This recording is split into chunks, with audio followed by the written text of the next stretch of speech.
Hey everyone, Jenna Mike here, brought to you by So Well Media. I'm here with my boy Jay King, here to talk about episode 5 of season 3 of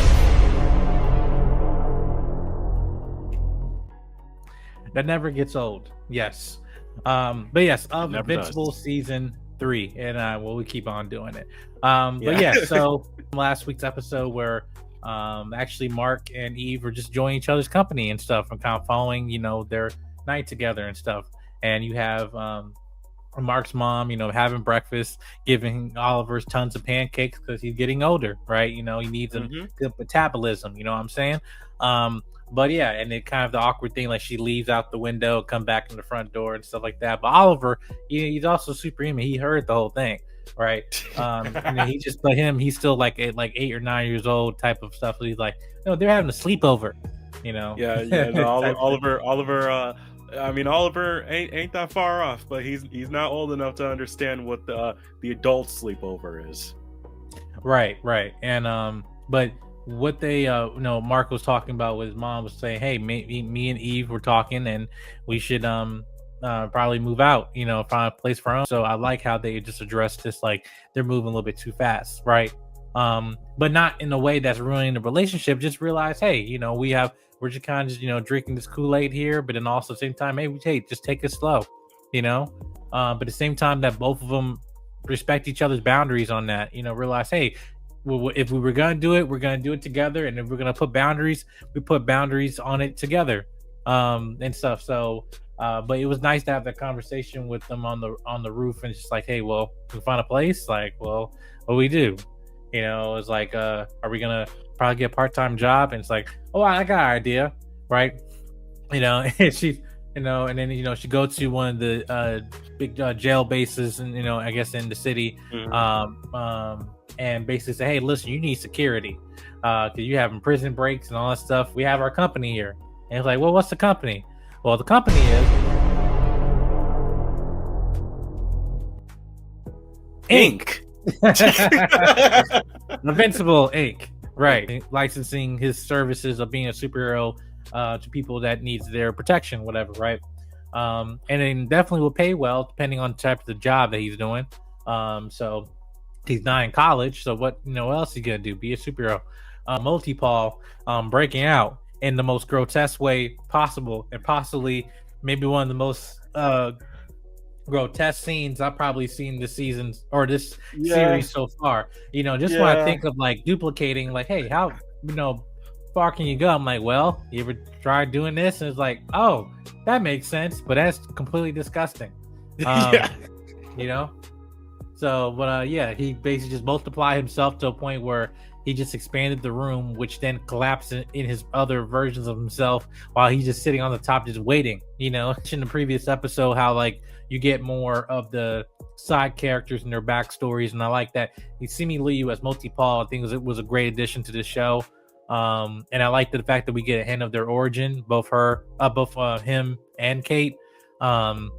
Because they, saying that they have a dad that probably created them in a way, or experimented on them so they can duplicate as children. But I guess he's brain dead for some reason and stuff. And I'm guessing brain dead from having to like basically not only take care of 2 kids, but multiple of the 2 kids. Well, that would drive someone crazy if you're basically seeing the same people doing different things at the same damn time as children. So, right. And then they, the government, they weaponized them, as literally raising them as children. And you start to get that with other characters in the previous episodes, talking about just how their parents would like, watch their diet and watch, everything that they eat or consume. It was these superheroes and everything. And it kind of just normalizes the fact that they all are somewhat broken individuals, again, because they had a very hard childhood and stuff like that. So especially coming from Eve, we saw her childhood. So it's like, and the special that came out. But yeah, with this, I just like to see how Multia, well, hey, listen, he's a valuable asset, and he's like, hey, I'm not gonna be here long, but at the same time, it's like I'm a government weapon, I'm gonna be utilized, and he's good at what he does, right? Because that was smart, even what he did, with expanding the the cell and everything like that. But that adds that rift to him and his sister's relationship. But I like that again. It's like it's not, they continue on with that thread even at the end of this episode. Like, hey, he's still out there, and stuff like that, right? But as where he's stuck in jail, that we go back to what's his name, the Luke Cage, what's his name,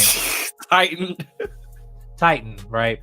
And who basically betrayed Mark in season 1 to get where he needed to be, in terms of the crime boss and stuff in the city, and basically kind of set him up, whatever. And now he's asking Mark to do the exact same thing because now his hands are tied and stuff because they're trying to break out Multia. But he's like, hey, I did what I could. And this one of his heads of the organization, the guy, what's his name, not American Dragon, but what's his name? I forgot that character's name, but it's just like, yeah, he had to. The character's name is blanking on me too, but yeah, the dude who's in charge of the syndicate, who wants him to break Multia out, otherwise he's gonna kill him and just do it himself. Yeah, and kill his his family, his daughter, and everything like that. But I still like the representation that he's still an active father, and stuff too. With his child, even like walking her to school and all that. And regardless of this, like, hey, everybody, they can be, or it's such thing as bad people, just people who just make bad decisions, but then in their core, they're not actual bad people because they have people, they need that depend on them, But they still have loved ones that they care about and stuff. They're not heartless, only to people that they don't matter to them, right? And then that was interesting to see in this episode. But yeah, Mark falls for it again. I like the call back when he's flying and holding him like, this is some bullshit. This still is bullshit. But yeah, and as they have Invincible Inc. Still going on. That basically the dragon guys say, all right, screw it, I'm gonna do it myself. And it basically breaks him out, and literally Mark can't get a punch in or nothing out of this person, whatever, because he's a mystical being. He's not alien, he's mystical. Got a henchman, too, as well, that also has some spiritual ties too later on. But it basically just a whole dynamic of power. But the Titan had to go back to jail to look at his former boss. I forgot the robotic henchman, machine head, right? Which, by the way, when he talks, it's hilarious too. It's so auto-tuned. Like stuff. It's not as funny as it was in season 1, but it's still funny because season 1 it just sounded like he was singing the whole time. Right, and but that's just an interesting villain. Like, whatever they do, Invincible live action, that'll be cool to see how they do that. Yeah, no, it was just hilarious that he just basically, hey, you played me, yeah, you're part of the syndicate, and stuff like that. So it's like, hey, you chose this, you want it pays to be the boss, right? But eventually, go in and somewhat defeats the dragon guy and his henchmen by literally dropping him down 50 feet, thinking that's gonna kill him, but he not realize, hey, he's not human either. And end up trying to protect his body that he's been trying to that basically separating him from being this dragon to this robotic Chinese man and stuff, right? But yeah, I thought that was good action scenes until he's still trying to save the the prison and everything like that. But then Eve jumps in thinking that, oh yeah, I got Multia. It's like, nope, psych. Nope, you missed one. You missed one. That's how they get you. You always miss one. It's like, oh no, got you, and got you. Somehow you missed him. Right, exactly. It's just a distraction. But the way they do the action scenes for this, again, it's really good. Like, they choreograph it of just like having the duplicating of it all, but it's a far extreme but realistic way. Like, well, you kill that one, it's just another body. It's just a regular body, just but one thing I liked this episode, to me, one of my favorite parts was with Oliver. They find out Oliver is breaking leaving the house and stuff. You don't know where he's going.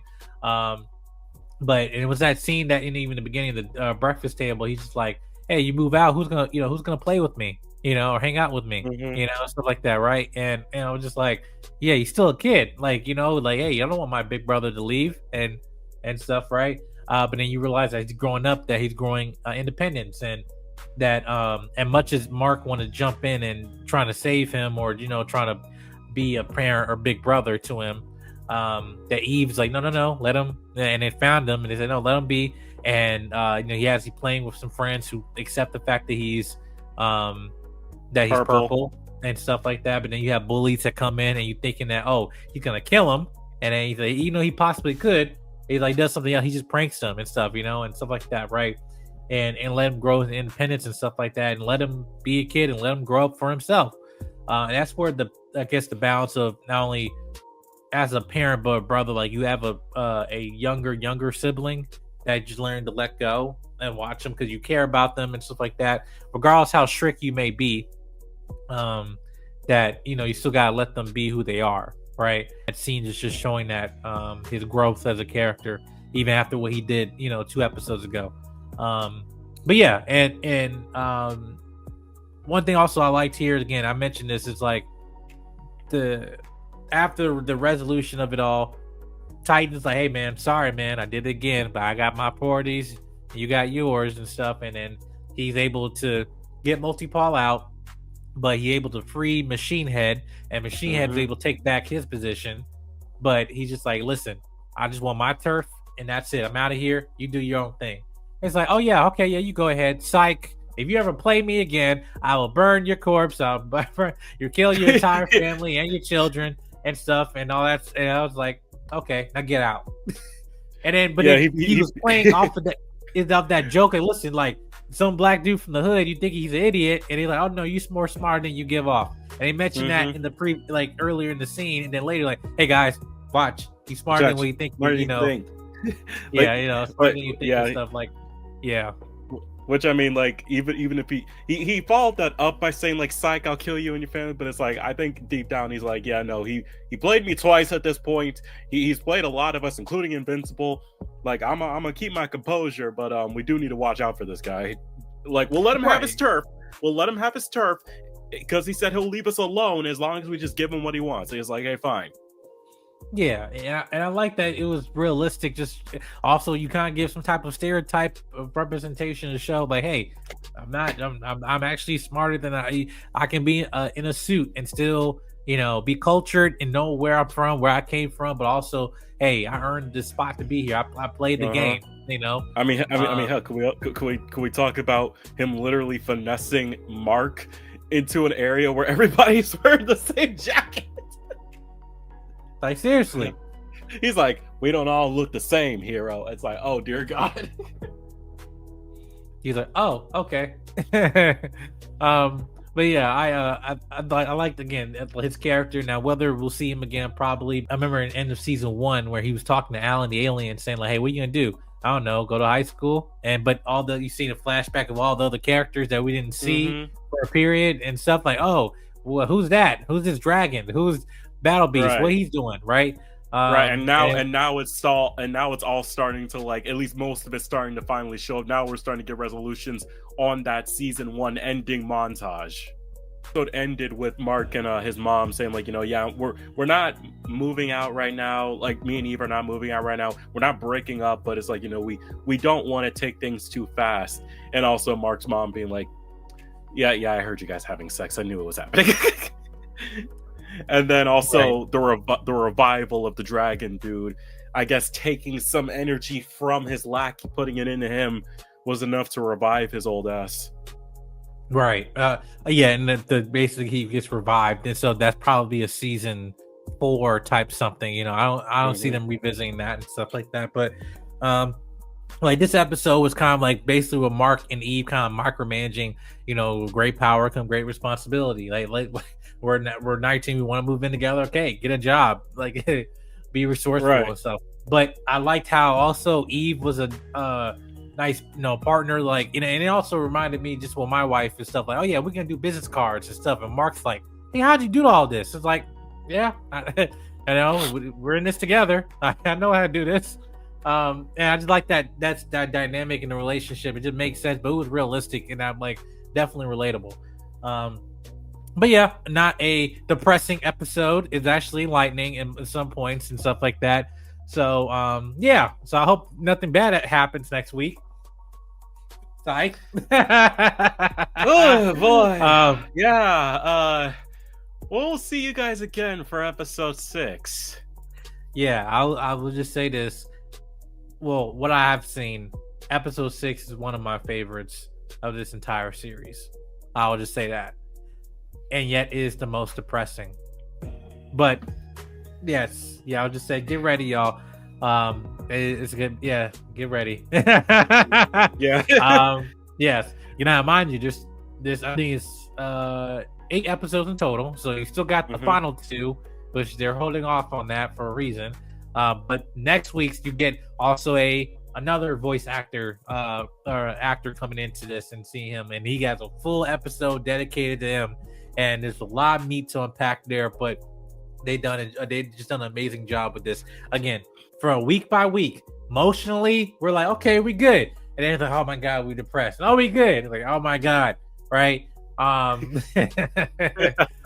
just take on this emotional roller coaster, but we're here for the ride though. But other than that, make sure you hit subscribe button, comment, like, and share. Make sure you hit notification bell for upcoming episodes, reviews, and also other reviews and on this channel and everything. Thank you guys for responding to my videos and stuff and video essays and everything. They're doing very well. I got more coming. So yeah, make sure we see you guys next week on Invincible Season 3. All right. Peace.